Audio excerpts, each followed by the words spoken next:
Hey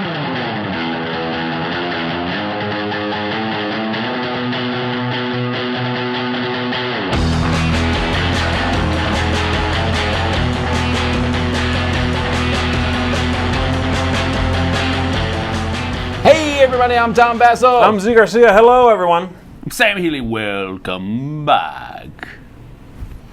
Thanks to our horror-themed episode of the Dice Tower. Crowd surfing, where we talk about things on Kickstarter right now and tell you what we think of them and other stuff and other contributors. And we have a lot. Kickstarter has blown up. April is the month to launch projects. Apparently. Although, oddly enough, very few were launched yesterday. Usually most projects are launched Tuesday. Very few were launched yesterday. But don't forget, we don't talk about projects unless they are ending in the next 16 days or so. So if you're wondering why we're not talking about the latest, come on, giant project, that's why. Right. Speaking of projects, let's jump into some.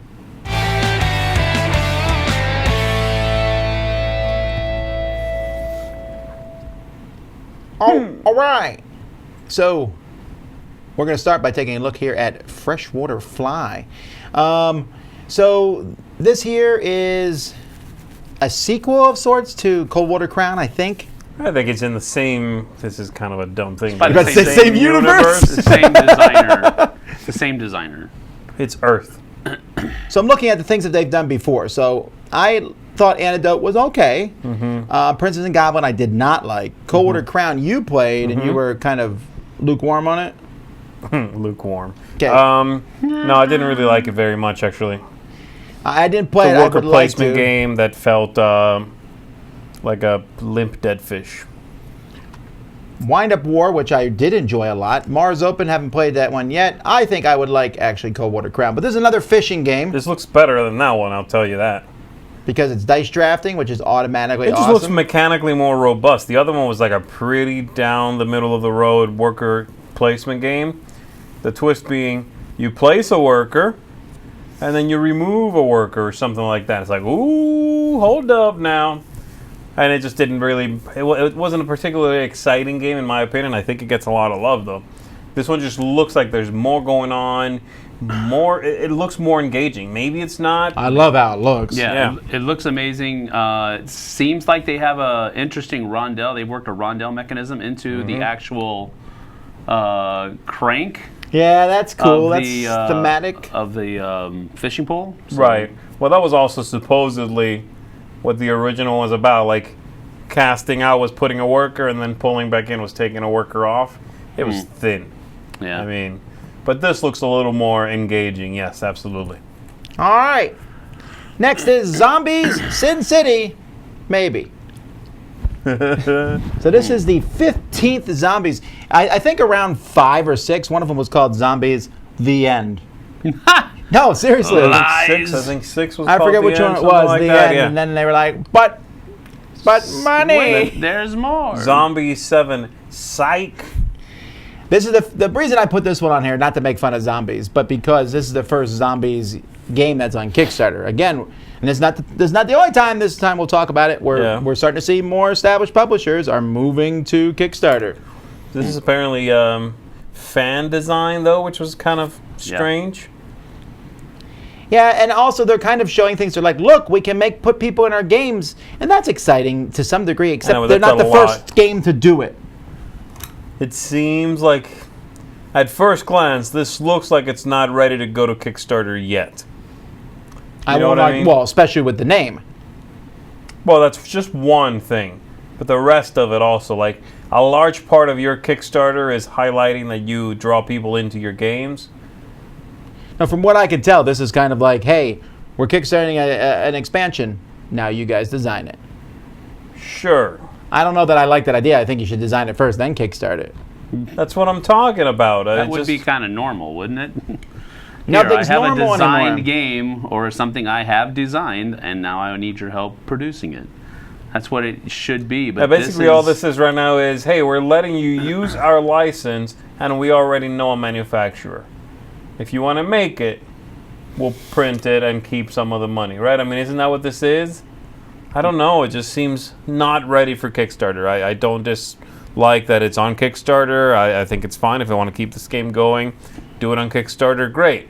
Just make sure you're ready to go to Kickstarter. This is how projects fail, and then the second time you launch, people got a bad taste in their mouth from your previous one. Go be ready to go when you pull that trigger. All right, March of the Ants, Empires of the Earth, where basically they're like, hey, bigger box. Well, this has been out, right? Yes, I played March for the Ants. I did not. If you notice, there's no quote from me in this thing. I thought it was okay. It's Spoilers.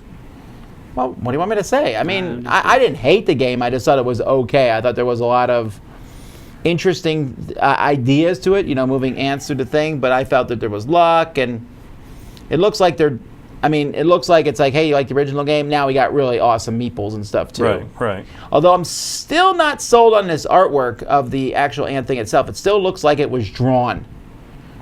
Well, it was drawn. It was like drawn in class, like some kid drew this. Like the tiles. The tiles don't look... I like the artwork on the animals, I guess. The tiles do look like a different art style, maybe? Homemade is the way. It doesn't look Sure, professional, okay, homemade. I guess. Okay, I got you. Yeah, all right. Well, we'll see. Big one here. I mean, $500,000. Oceans, a standalone game in the Evolution series. Now, I believe you played this. I played this at the Gathering, yeah. Does it feel like Evolution, or is it a different game? Well, it's been a while since I've played Evolution. Jason seemed to think that it felt different, and he has a little bit better of a memory of that kind of thing than I do. Did he at any point say the game was awesome? Yeah, he did.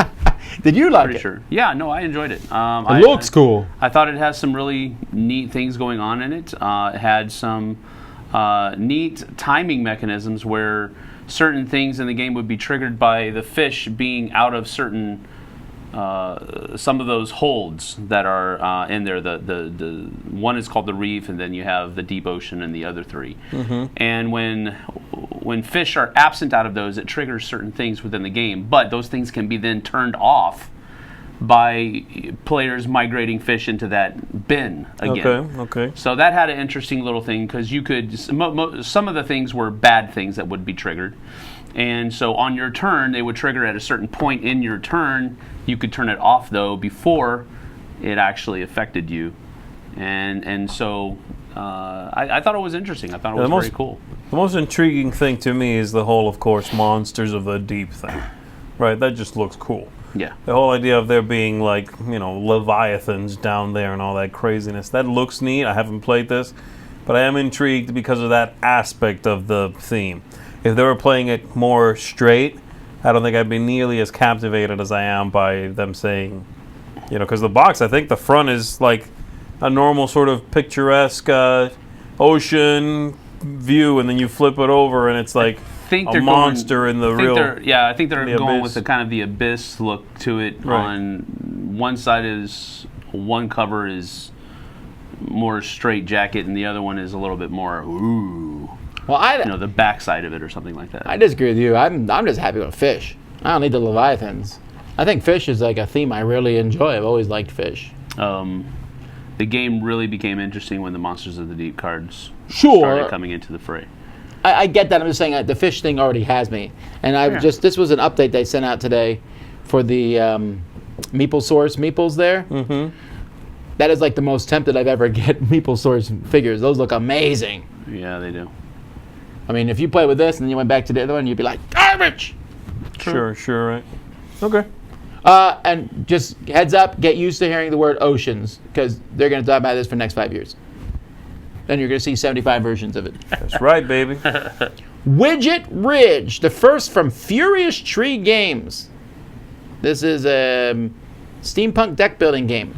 So that's like he's like steampunk deck building. Well, it went up and down. I looked this page up and down, and none of the other projects in this whole thing, I think, screamed as much Kickstarter as this one did. Actually, there's one later on that committed the sin of being a game that tries to be every kind of game. Cooperative and solitaire and competitive, and it's also a dexterity game. The problem with this one is there's nothing here that like draws me into it. Nope. It might be interesting, right? It might be an interesting game, but what about this game stands out? The fact that it's steampunk? It's a deck building game, man. Those are hot. No, It's true. Nothing. Nah, no. right. Nothing from me. This looks. didn't catch my attention at all. No. This game could be a fantastic spy. I mean, when I read the You could when walk I into a building and no one will notice it. when I read the name of it, Widget Ridge, my first thought was Back to School with Rodney Dangerfield. Yeah, right. What's a widget? You know. Right. If you're going to Widget produce Ridge. widgets. It's Widget a Ridge. fictional Widget product. It doesn't matter. So Cosmic Run Mining Colony. Now, I am actually really surprised this one hasn't funded yet, considering how popular Dr. Finn is. Uh-huh. And I like Cosmic Run. It's a This fun looks game. cool. This looks really cool. Um, Was this my pick? I don't remember. No? Wow. Oh my goodness. I'll see it. I'll remember when it comes up. So anyway, yeah, I'm really surprised because Cosmic Run, not Mining Colony, just Cosmic Run, I really enjoy. This is one of the better looking games in there this week. And yeah. he has a really good track record, so why Yeah. is this not funding? I don't know. I really don't understand. The Cosmic Run line has now had a few games in it. Maybe some of those people didn't like as much, but I played the Roll and Write one. I enjoyed that. And I played the Push Your Luck one, and I really like that one. This looks neat. This Although we can't remember their names, if you notice. I just remember the name Cosmic Cosmic Run something. Yeah, I know. That's unfortunate. Well, let's look here. They're probably on here. Well, one's just called Cosmic Run. That's the original. Yeah, of course. Let Them Eat Shrimp? Was that the one? Cosmic Shrimp. All right. Cosmic Jumping Shrimp. over to the Phantom, Treasures of Dracon board game. Yeah, baby. As soon as I saw this, I was like, ooh, I had flashbacks to that movie. Did you like the movie? That movie was Not good. extraordinary. That's actually Yes. a great description of that movie. You're like, do you remember any of this? I remember he jumped Yeah. on a horse at one Yeah, point. right near the beginning. I remember the beginning much more. Probably because I've seen the beginning more times. And I kept thinking, Yeah, that guy's because gonna you be, Gave up. Yeah. that guy's gonna betray the girl in Titanic. That's all. That's He's right. that guy That's from right. Titanic. I could never get that out of my head. Yes. Anyway, the Phantom is it's not based on the movie. It's its old comic book, but to me, the Phantom is one of those comics that shows its age. It's very much from that Pulp Fiction. Yes, it is. I'm assuming since we're I talking think this like is the one that says at the top that you can play every style of game. Somewhere they're like, oh, it's when you hit 51,000. Where is it? Oh, I know at some point they said when you hit 51,000, it unlocks there. All three game modes. It's going to be solo, campaign, cooperative, and player versus player, so competitive. It's like, no, okay, pick one, make a really good game that's cooperative, or it's competitive, or it's a campaign game. I respect that so much more than you trying to sell me 3 games that are all mediocre. Well, it's almost funded. Just a few. Although interestingly enough, there's fairly few backers. People are paying. It's more than $100 per backer. I think this is the nostalgia is strong with this one apparently. Gator Dave says that Billy Zane is huge in Thailand. Oh, well, all right. Okay, is that a joke or? No, Billy Zane is the actor that played the Phantom And he is just popular there. in Thailand. Yeah, Why? I don't know. All right. Just Gloom of making Thrones. making a point. That's all. A transparent parody of "We're trying to get money." I mean, that's really like, hey, Sorry. Game of Thrones, let's gloom it up. This is the second Game of Thrones thing on here. I mean, it's the first, but there will be another one. This is though. Spoilers? I will say that Gloom and Game of Thrones. Game of Thrones will fit into the Gloom universe. I'll give them that. Sure, because sure. there's nothing good that happens in the And series. that's great, basically. but if you want to do that, then try to get the license. These names are so, like, they just basically have, like, you know, names that sound like the original people. Right. Tipsy and Bannis. Oh, I didn't even catch that. Oh, gosh. I thought this was a license. This is not licensed. No. Oh, the Snark. Never mind. The Snarks, the Bannisters. Yeah, I'm out. I'm out right there. I'm sorry. Get the license. No, man, Well, this is... I was out when it said Gloom. there's was that, done. too. I know a lot of people like Gloom. Gloom is fine. All right. No, it's not.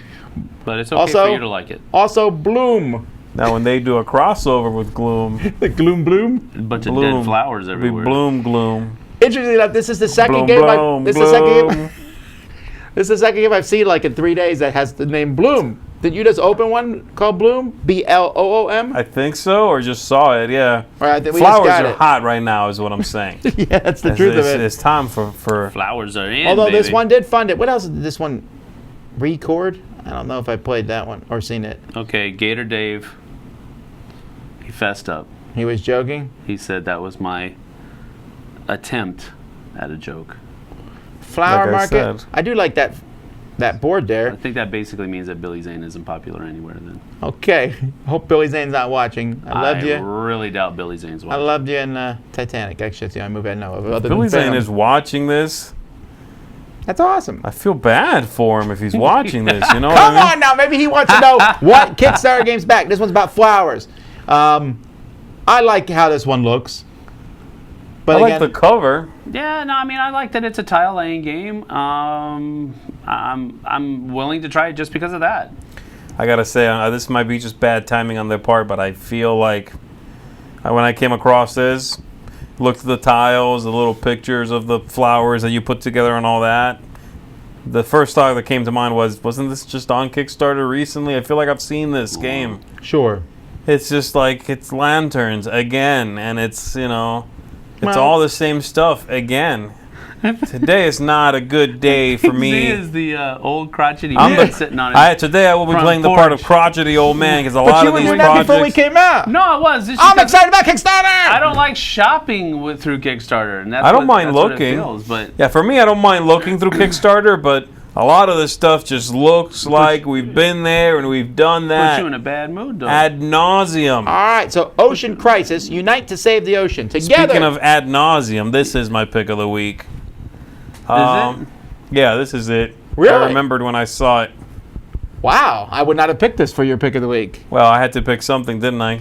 My This was word. like force feeding conservationism, the board game.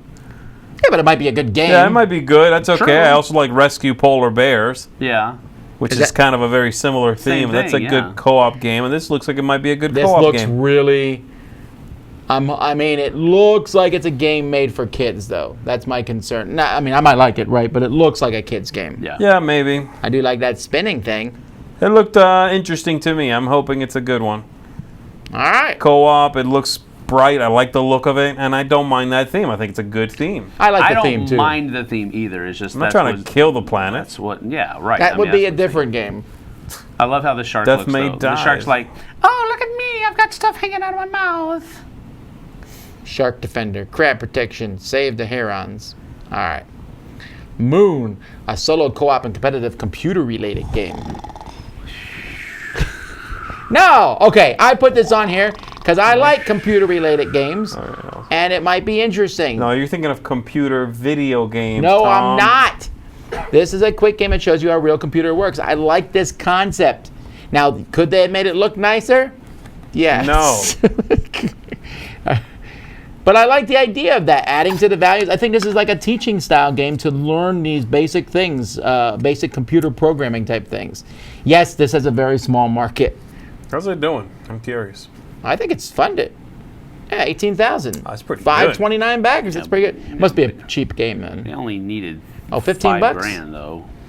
Well, There's sure, got to be but it's a something five. here. There Three- must be less than something that, here three- I'm missing because I don't 3,300. see it. But somebody out there is going, this is something I've been wanting.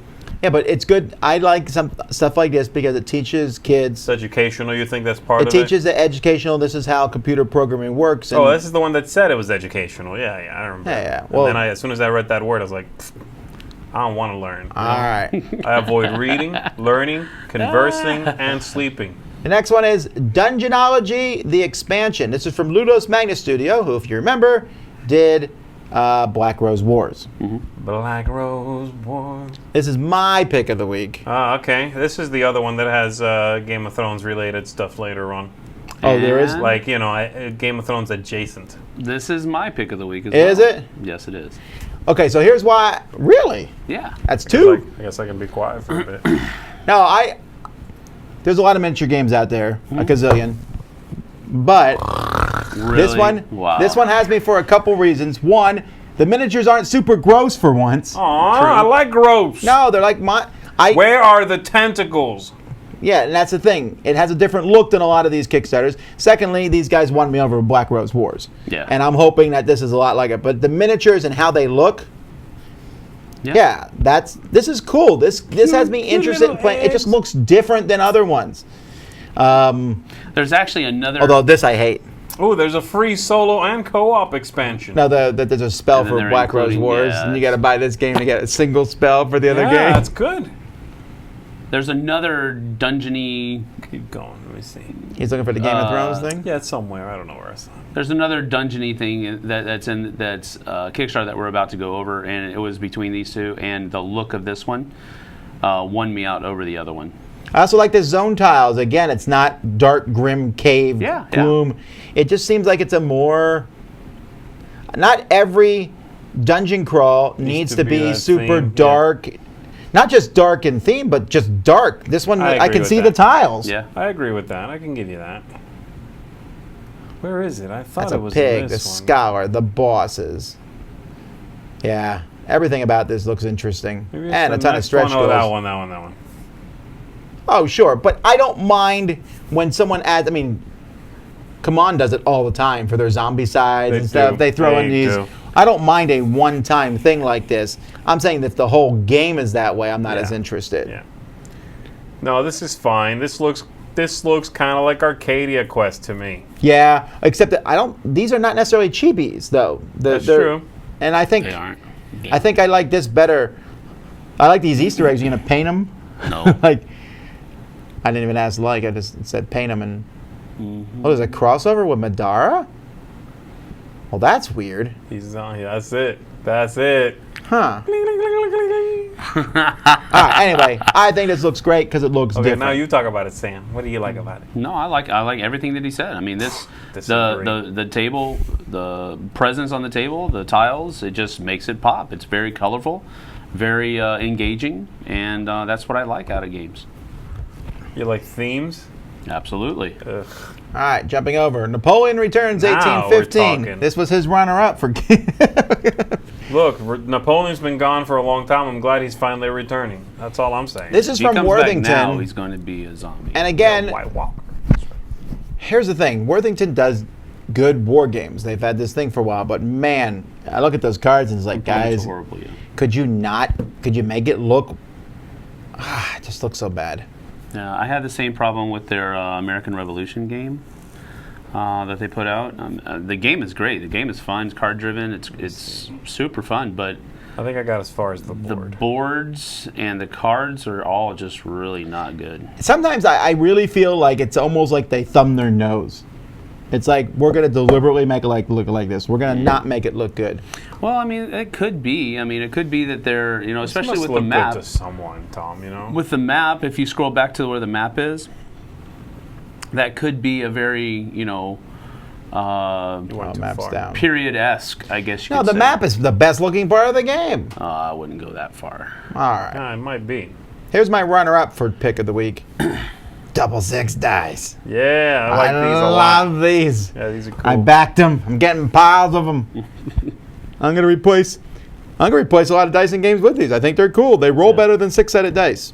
Yeah. So these are if you don't know what we're talking about, these are six-sided dice that have they're 12-sided dice, but 1 through 6 is printed on them twice. And they're pips because, I don't know, I like the way the pips look on dice. They're easy to read and all. Mm-hmm. So, and now, not every color is good. This red and orange smoke with black looks cool, but also looks like it's really hard to read. Yeah, no. I'm going to probably get these dark How come blue some ones. of these are normal, though? Like, that's a regular die. What's up with that? No, I think they're just showing the color combination, but like they that haven't color. made one yet. Well, this is the one that looks like the Dice Tower dice. Remember the blue with the gold? Mm-hmm. I like that a lot, too. So, Yeah, I like these dice. They do roll well. They're neat. It's cool. They're- It's neat rolling a 12-sided die for a problem six is they're result. basically $1 each. It's 11 for getting a bag of 12, 17 for 20. Otherwise, I didn't buy tons. I bought some. I would buy them by the bucket load if they were cheaper and replace tons of dice and games with them. Yeah. Next, altar sleeves. This is just a weird thing. I put them in here because I thought they were kind of cool. Have you seen how these work? It's like a magic card. You put this on top of it, and it gives us this. Did you read about how you You have to replace actually the frame. purchase them? So you have to like go ahead, tell them. That Tell them will what blow your mind. You actually have to coordinate with an artist, design the card. They're going to make the card specifically for you and your cards, and then send them out to you. And they are wicked expensive. Wait, I'm sorry, what? These aren't pre-made for specific cards? No. You need to pick which 10 cards you want them done for, or like which one card you want it done for. And then an artist will make the frame, and then you'll get it.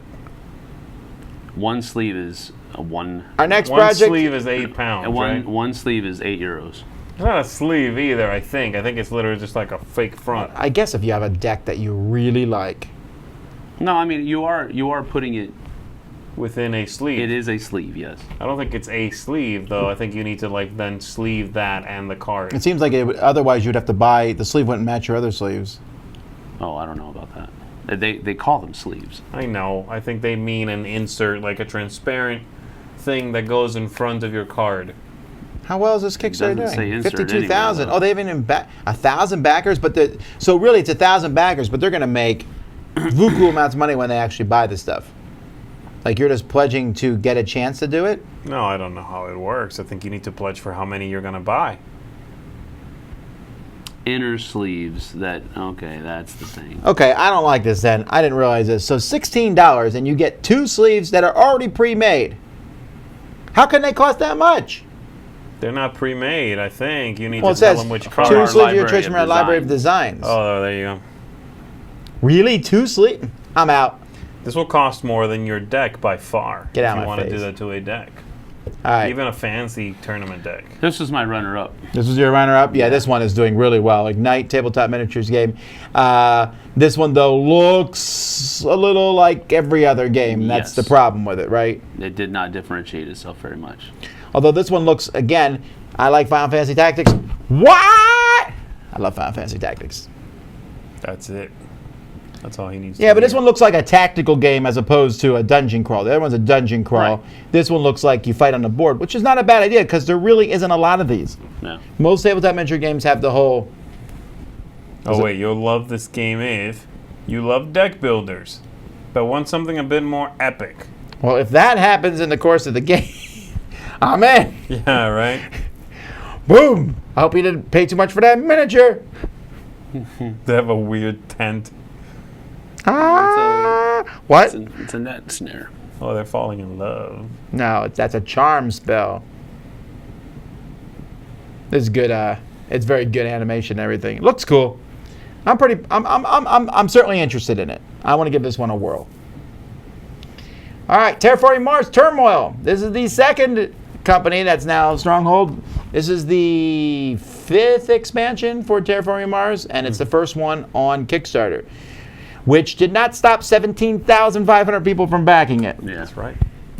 So, It's doing quite well. There's not a lot we need to say about this one. well, there's one thing I want to say. What Looks do you really want cool. to say? What are these dual layer boards that should have been in the original game? Sorry.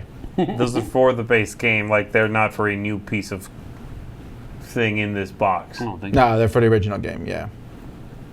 Well, I'm glad they're in there even now. Sure, I am too. Anybody who wanted But them there's by already now, been a though, gazillion anyone who 3D wanted printed these ones. things by now and probably has got something for it, maybe, but it's there now. You can get it. there's a lot of promo cards.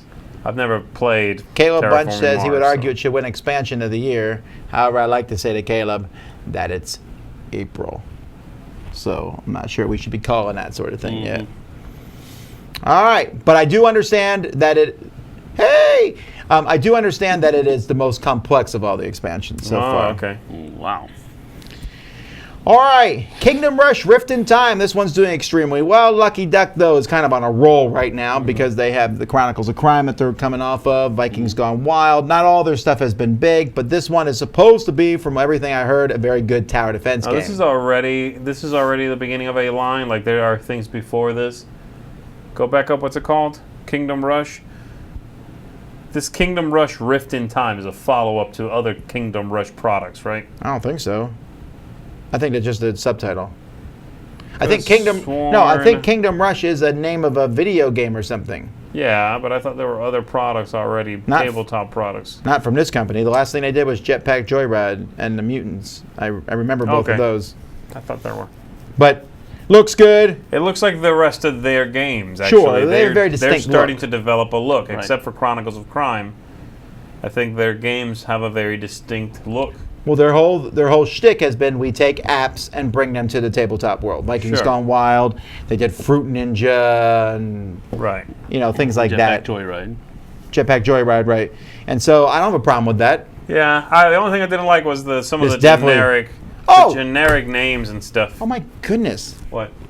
Yeah, I play Kingdom Rush all the time. It's just been a long time since I played it. I recognize these heroes. Got it. Oh, I love Kingdom Rush. It's one of my favorite tower defense games there are. But man, I've heard it's good. But man, I'll tell you what, tower defense as a board game, it's just a different thing, right? Mm. If this was the best tower defense board game out there, that's not saying a lot really because the field is very sparse. Sure. The best one was that one I played from Essen, the one with the white box. I forget the name of it now. Dragon something, just a little red dragon. Something tower. I forget what it was called. Obviously, yeah, it left an impression on me. mean. Secret Cabal Gaming Podcast 2019 Tabletop Media Bonanza. So this is Secret Cabal, one of the podcasts on the Dice Tower Network. So their goal is 40,000, although their actual goal is 80,000. So they're to be fully funded. So still 9 days left. So if you want to back them, and there's a lot of cool promos they got in here. Of course, the near and far stuff. I want that. Terraforming Mars, I think I have those already. The Lodge from Nothing Personal. I don't know enough about the second edition to know what that does. Mm-mm. There was something in here that I really was like, ooh, about, but I don't remember. Oh, I want that Scythe card. Gloomhaven Scenarios and the neoprene. Man, I'll tell you, Berkey's neoprene mats. That's a cool mat with the Cobra there. Mm-hmm. All right. 5 more left. Here we go. This one is blowing up. It's only been on Kickstarter a few days, and that's On Mars. But all you have to do is go Vital Lacerda. Yep. And people are like, back. There's that. And these games too, his big games from Eagle Griffin look classy. Yes. Like the last Sure. one with the Portuguese one, I think it was. What was it called? With a lot of blue on it. Ugh. Well, I'm pretty sure I can look at the other ones Yeah, that Eagle find Griffin out what has it is. I don't know created. why I can't remember it. Jurassic Terror. Whoa. There is a ton of games that these guys did. That one. Lisboa, yeah. Lisboa. Lisboa is probably That one's the a one I really hear about big the box, most. much like this one, but it's a gorgeous box. So, yes, these games look good. Technically, his last one, though, is Escape Plan. And I That's tell you, true, if and that there's looks any good one of too, his though. games that I'm going to play, Escape Plan looks it because I love the theme. Yeah. I like the Mars theme, although the Mars theme has been done to death at this point. Like, if I just glance at that board, that looks like half Terraforming Mars and half Terra Mystica. Okay. That's just kind of what it looks like. Terra Mystica? Well, with all the boards, with all the different buildings, and you're putting them out on all that. Yeah, yeah. I hope it's good, but it's also likely to be super heavy. I'm sure. I would assume it's good. I do like these tokens, It's just though. not my style of game because they are, from what I understand, very heavy. I've never played a Vital Lacerda game that I can remember, though. I've only played it 1 or 2, and I couldn't see you enjoying Really them. heavy, yeah.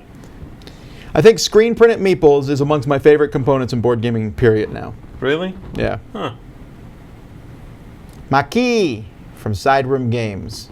Why did I put this one This looks on? interesting. It's some sort of... It was a print and play Solo solitaire game. Oh, that's why I put it in there, because it's a solo game. Yeah. What else have these guys done?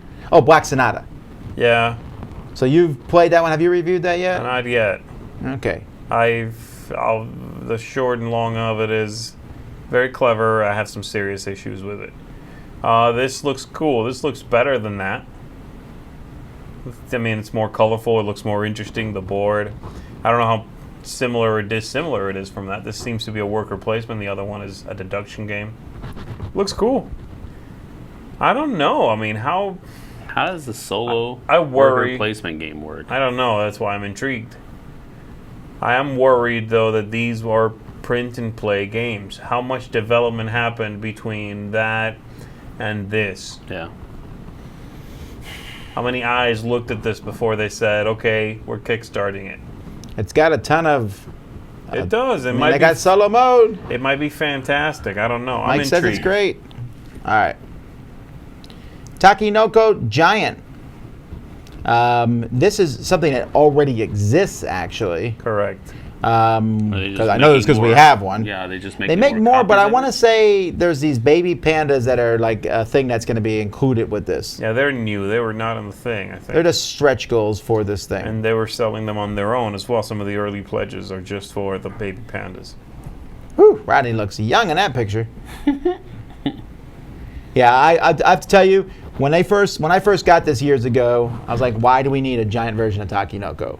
I still kind of think that a little bit, but I have to tell you, it's pretty cool looking. Yeah. It's one of the best of all the big giant games. I think, thankfully, they've kind of cooled on doing this whole whatever giant version. Azul, I guess, was the last one that I Yeah, can there's think been of. like 5 or 6 of them come out for different games. I know, but it's just such a... I mean, last year only.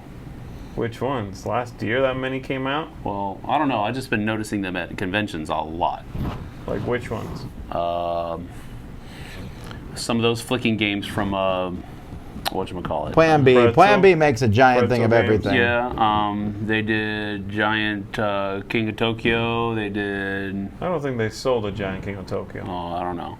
Man, I would buy one. But I mean, they're. This is one of those things. It's like a product. It's a game you already own. It's just really big Yeah. and for a very specific sort of setting, I'd assume, and for $400. It's like, why? It's a hard That sell. almost seems like more of a this. Like it fits for a Kickstarter, but producing that and selling it is kind of crazy. I agree. Another giant Kickstarter expansion for Anachrony. This is one of those ones where I like Anachrony a lot. I like its expansion a lot. I have not once sat there and went, I wish I had more. There's so much in that game already. But now that it exists, or surely will, do you want it? The correct answer is yes. Yes, I Say think it. I want There that you big go. box more than anything else that holds everything. Look, things just pop in and out of reality. I'm sure that's not quite true how that works. I think you played Anachrony, right? Yeah. Ooh. I do want that Paladin exosuit for no reason at Because all. it's just spinning. That's it. You spin a figure. Tom wants it. All right. Well, anyway. It looks cool. I've never played it. I haven't played it yet. And finally, Now this is what I'm Z's pick of the talking week, the 7th guest expansion pack, the Stoff Mysteries. Now, this company already did the 7th guest board game. If you've never seen Tom's review of the 7th guest, as maybe- soon as you're done watching this, Wait, maybe they put it in a Kickstarter. you need to go. I really doubt it. That'd be some truth spot. You need to go check that out.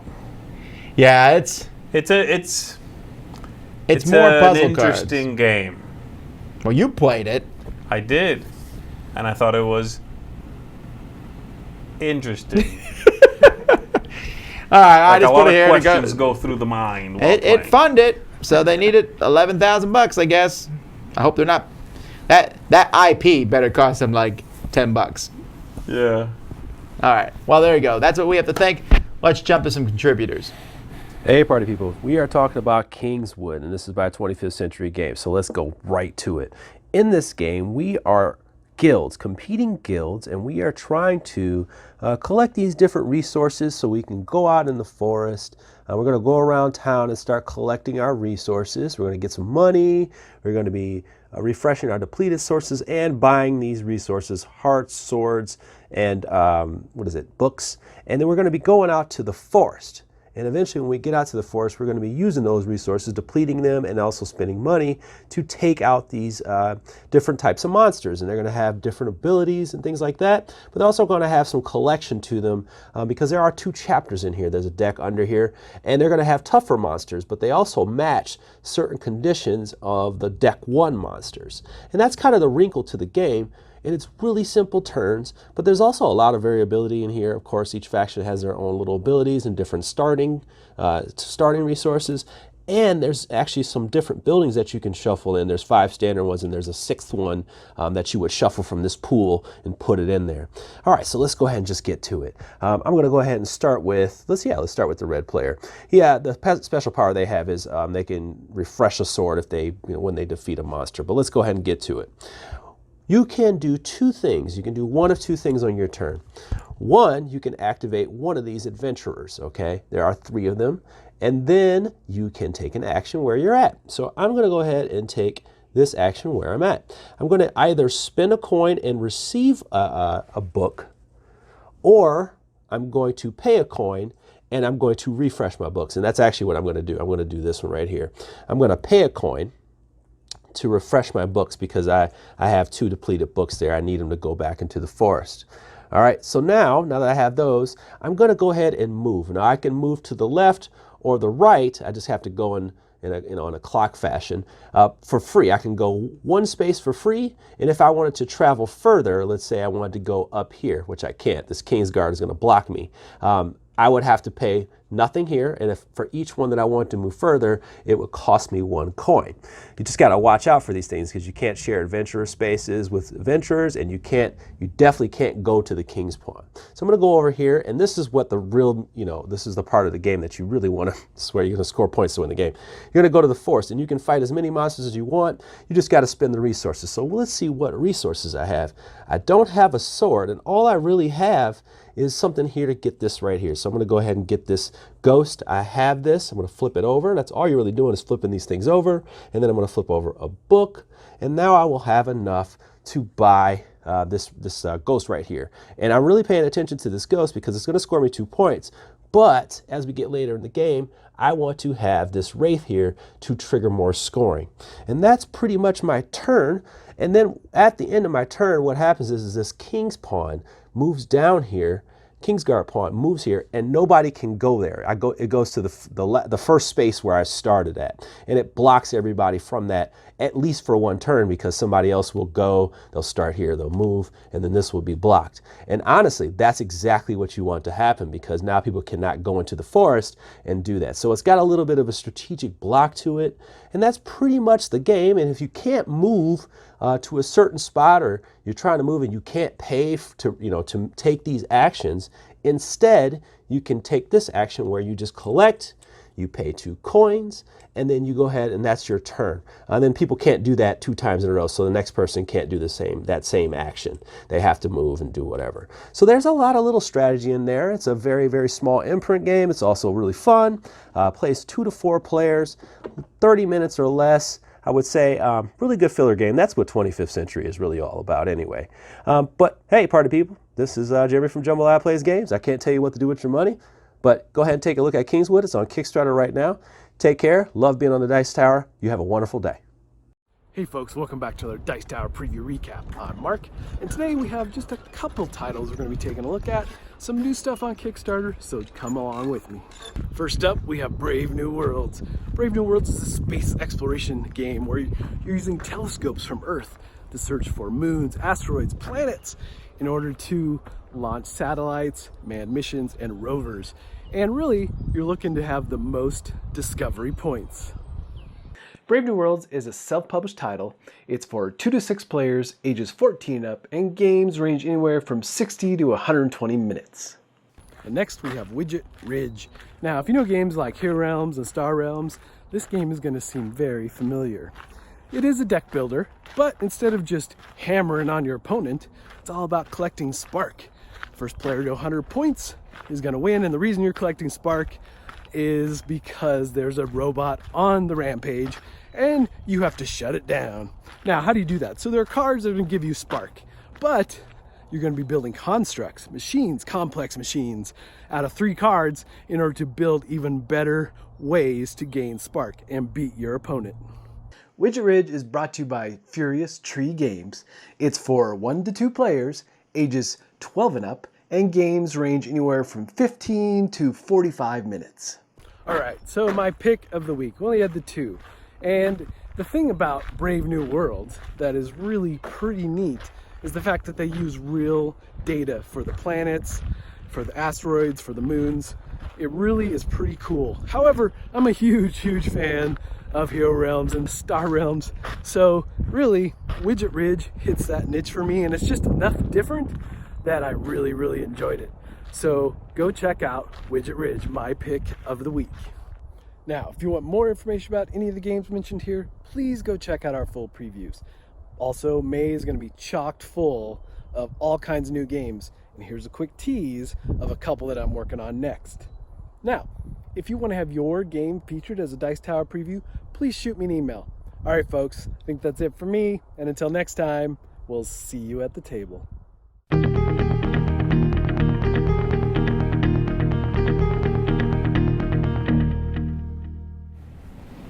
All right. Well, first of all, as a sequel to last week, I should point out that I mentioned we had not got these things from, I said, what was the company that I had accused with? Wormwood. Not Wormwood. It was Dogmite. And I said I didn't get these things, and now they came in. Okay. It's a Christmas miracle. I got 4 colors. Did it come in an overnight package? No. Okay, well, that's good. But, so these are magnetic. And I wonder if there was any correlation between you mentioning. I don't want to be that I doubt it. self-centered, I was just joking. but I'm going to pretend it's true. So here's what else I want. Batman. I still haven't received Batman. No, so I was thinking about this because Batman is a project. Give me. Thank you. Well, this is not the best. I don't really like this method of storing them anyway. You have to buckle them up every time. Talk Anyway. about Batman. Okay. Batman is a project that I backed, and I'm excited about getting it. And for the last month, I'm doing this quietly. Some of us are not. for the last month, I've seen people getting it online. And therefore, I'm just sitting there going, I'm waiting for it. So there's a couple things. One, when I back a Kickstarter or whatever, I kind of just say, backed, put out of my mind. It comes when it comes. Sure. And I don't think about it again until you see other people playing it. Correct. Stop. Oh, you telling me to stop? Yes. Okay. Anyway, so it's kind of annoying when you see other people get it first. Now, that's just the vagaries of how things go. They have to ship things, so usually they'll start shipping from their various warehouses all over the place. There's one in Europe, usually one in Asia, and they'll just get shipped out. In this case, I'm pretty sure the Europe one was first because people in the UK have been playing Batman for a while. Right. The second thing is there's a gazillion games out there already. So it's not like I'm hurting for not having Batman. I just understand what people are thinking now because it's a game I was interested in, backed, forgot about for the most part, but it's now back in my memory. Right, when you start seeing reviews and pictures and just sort of, it comes back into your mind.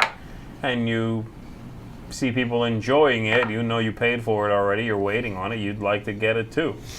But there's no way for a company to send them all out at the same time No, it's to impossible, get to everybody. right, and you can't control people putting pictures out either. So, well, right, you can't be like, here's your thing.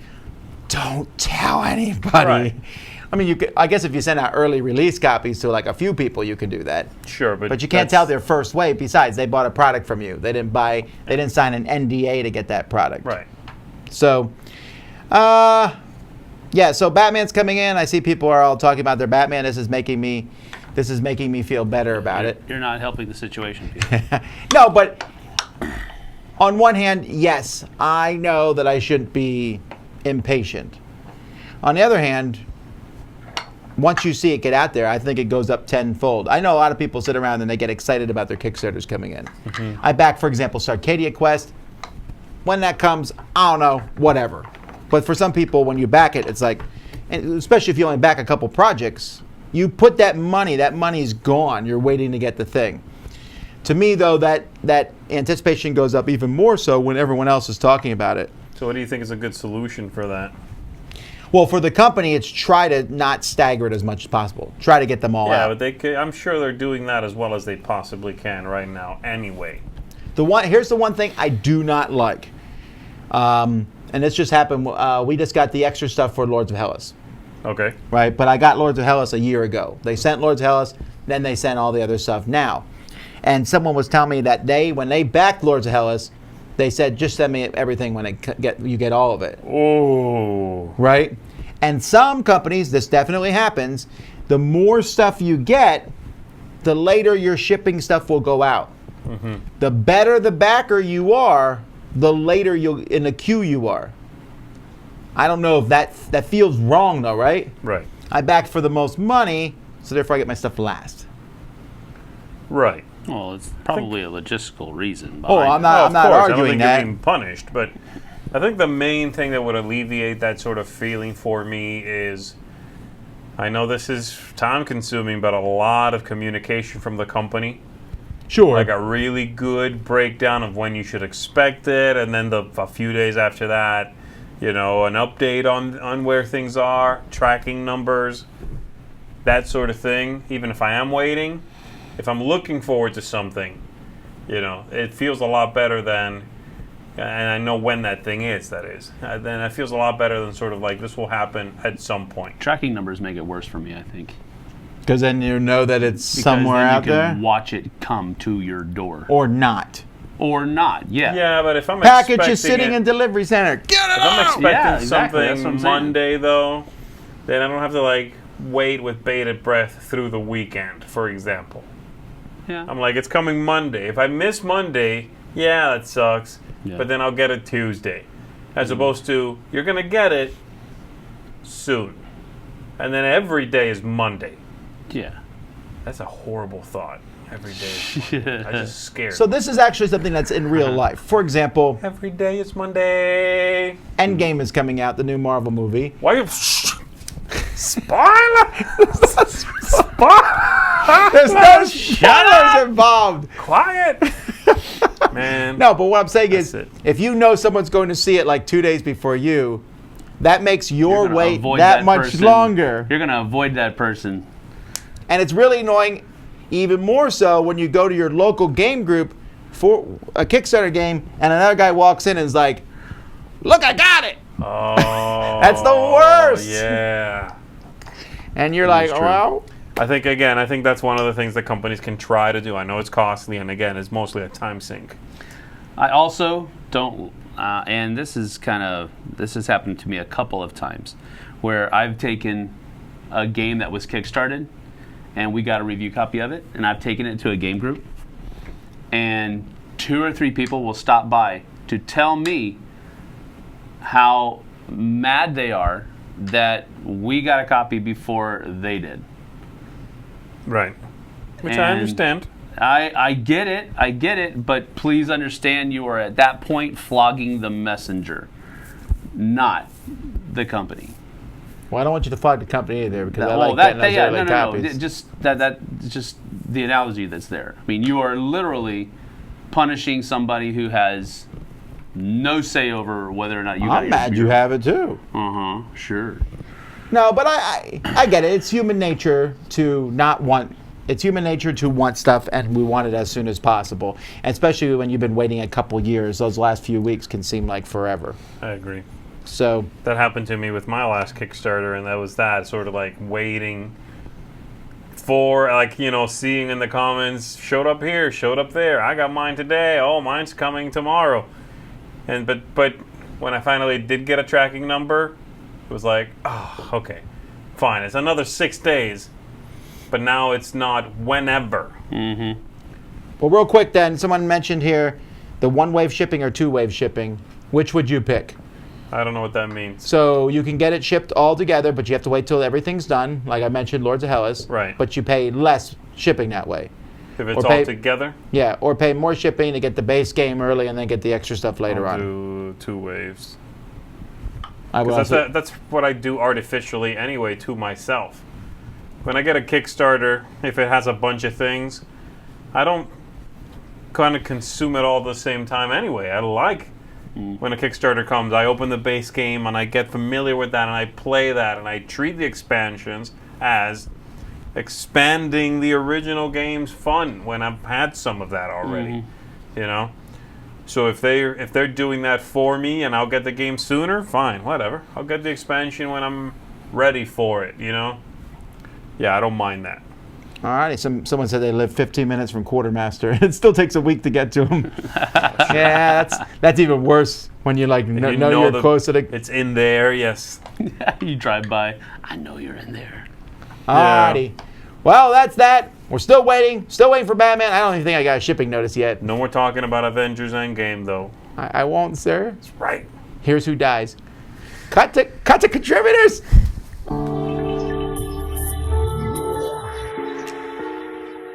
Sister Meeple here, bringing you my 5 most anticipated games coming to Kickstarter in the next 2 weeks.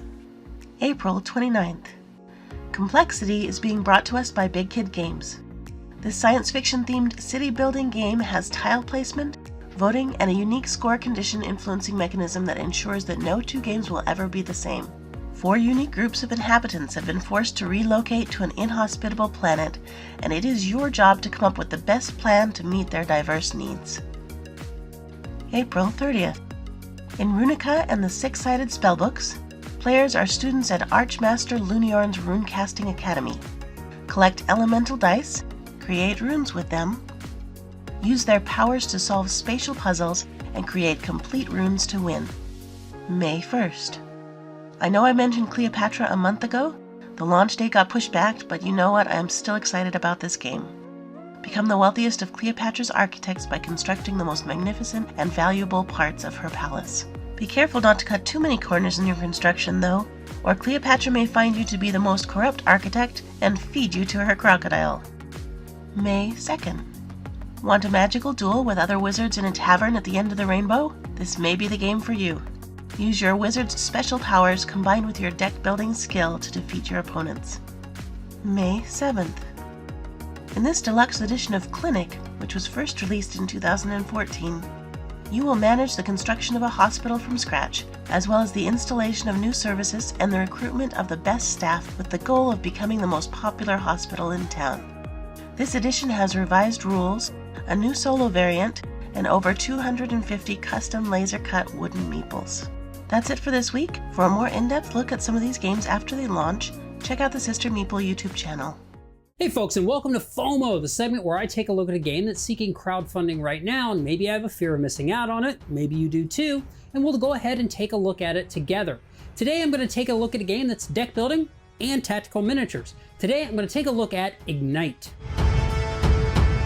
Ignite is a deck building game that is also a tactical miniatures game. The game can play in different modes depending on the expansions available, including multiple skirmish types as well as co-op and solo. Setup of the game is never quite the same, as it includes many double-sided map tiles that also, depending on expansions, add multiple types of terrain to make each game different. Combine this with the multitude of cards available to create a different market each game, and you may very well never play the same game of Ignite. Players all start out with the same hand of 12 cards, but through the market are able to cull and build their decks in a unique way as the game progresses. Players also have their choice of multiple races within the game that each have their own unique ability. On a player's turn, they can play cards for the printed ability, which can grant damage, movement, spells, or other possibilities. Additionally, they can choose to discard the cards, gaining the honor value printed in order to purchase new cards from the market using characters in the surrounding village or the bazaar. The bazaar grants the possibility of selling items from their hand, allowing the player to cull their deck, and when doing so, they gain higher honor value printed on the trashed card. The end goal of each game is dependent on the particular mode being played, but at the end of the day, it's all about defeating your enemies and living to fight another day. However, losing all of your characters doesn't eliminate you from play either, as you're able to come back controlling elemental minions to continue to taunt your foes. In the co-op and solo mode, players take on minions, surviving each round until the eventual showdown with the epic dragon. Damage in the game, unlike a lot of other miniatures games, is tracked using sword pieces that actually stick into the back of the miniatures, adding a twist on normal health tracking. So, is it a deck building game? Is it a tactical miniatures game? Yes. So that's a super high level overview of Ignite. Now I didn't go into every little rule and how exactly the game plays because honestly it'd be too much for the limited time I have for this segment. However, at the end of the day, this is a deck building game, which most people are familiar with how a basic deck builder works, and it's a tactical miniatures game, which most people who play those games are aware of what they're going to be getting. So what makes this game stand out? What's unique about it? Well, for me, it's the way that this game is true to the two core mechanisms, but the way they come together in this cohesive and immersive gaming experience that I just found myself really wanting to dig into. Now, I have gone on record several times probably too many times at this point, saying I don't like deck building games. And while that's not always true, I do like deck building as a piece of a game. This game really is heavily a deck builder, so why do I love it? Well, the fact of the matter is, it's the tactical skirmish part of this game that really draws me in, because I've really been getting into those a lot lately. And for me, the deck building, it allows me to mitigate the luck, because I can plan out what I'm going to do, but at the end of the day, there's still that luck of the draw, and the game's going to force me to change and adapt my strategy. But the deck building allows me to mitigate some of that luck, which makes me enjoy the deck building aspect of it. Combine that with the variability and the way those cards can play off each other, I just found myself enjoying it. Now, the variability of the setup was another huge selling point for me, as well as seeing what those final swords in the miniatures are going to look like just really solidified this one for me as a FOMO. And I'm going to go ahead and put my scores up now. But just overall, everything in this game just worked for me. I normally don't talk about my other smaller channel, but I will mention that I did do a full solo playthrough of that I had a blast doing. So if you're more interested in the solo aspect, which also would cover the co-op, go ahead and check that out. The artwork in this game is beautiful. Everything about this game is wonderful. So if it's something that you think you might be interested in, go ahead and check out their Kickstarter. As of the recording of this, it's still got about a week left. And I look forward to seeing you folks next episode.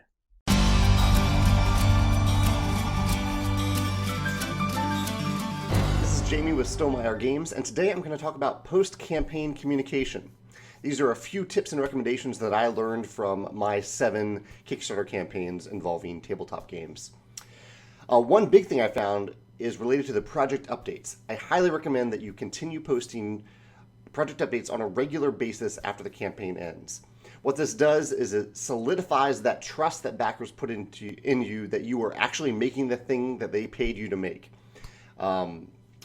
Part of this means that you might have some good news to share at times. You might have some neutral news, just letting people know what's happening.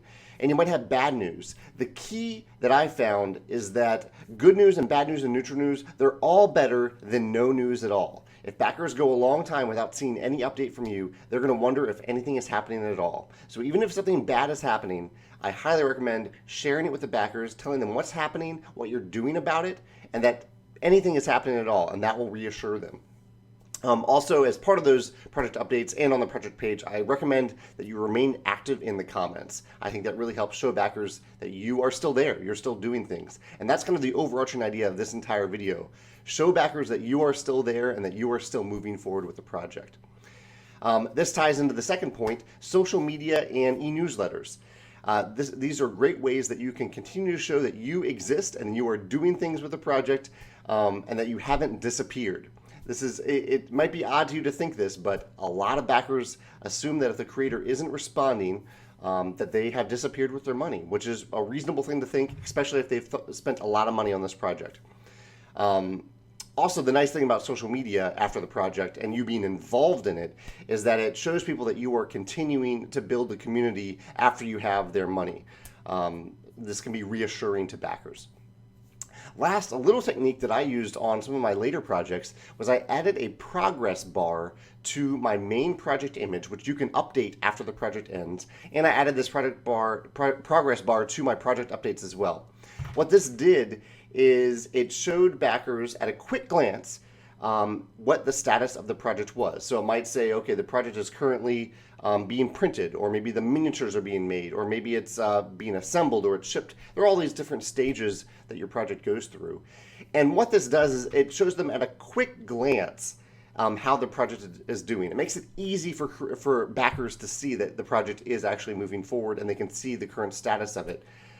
Without digging through all the project updates, without tracking you down on social media, without even messaging you, it saves you a lot of time and effort, and because it is right there up front on the project page for backers to see. So I highly recommend doing this. You can see some different techniques. I use it on our e-newsletter now on Stonemaier Games. Fantasy Flight uses it. Brandon Sanderson, the fantasy author, uses it on his website. He has a great status bar.